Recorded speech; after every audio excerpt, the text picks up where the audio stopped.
took over Kabul, many residents were terrified.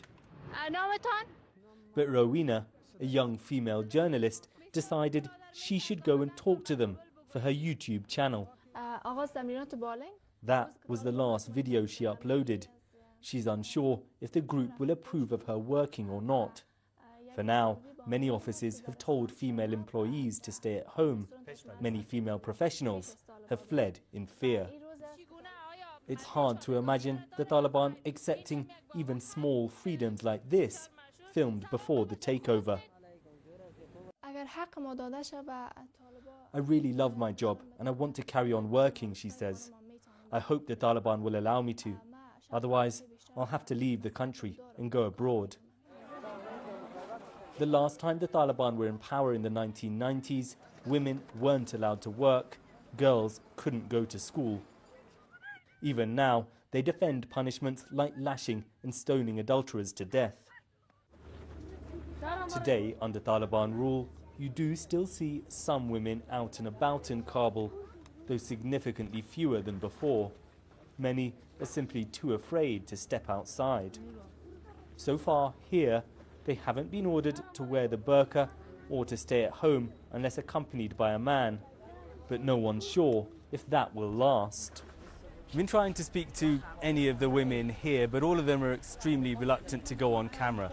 That's not something entirely new, but one woman did tell me while she was deeply anxious about the future, she didn't feel safe saying anything critical about the Taliban. Even without new laws being imposed, fear is changing the way many women dress. No one's buying jeans anymore, says this shopkeeper. Instead, they're buying headscarves and more conservative gowns. Many are deeply suspicious of the group, but today the Taliban told female employees at Kabul's mayor's office to return to their jobs. Durkhana was one of a handful that turned up. They just said, you have to wear the hijab, she tells me, but I already dress like this anyway. The Taliban have always been vague in their commitments to women's rights. In some areas, they banned girls going to school beyond the age of 12. Young Afghan women have been amongst those taking part in scattered protests defying the group. Most of the Taliban... Fawzia Kufi is a prominent campaigner and was a member of the team negotiating with the Taliban. A lot of women actually contact me. They come to see me or message me. They're trying a way out or looking for something different. Not only in terms of security, but in terms of hope for a better country. They don't have it anymore. But in the meantime, I think I'm very proud to see them getting ready to resist.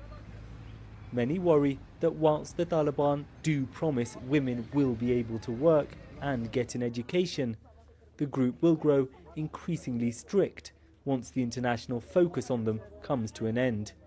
For now, it's a time of deep uncertainty. Secunder Kermani, BBC News, Kabul.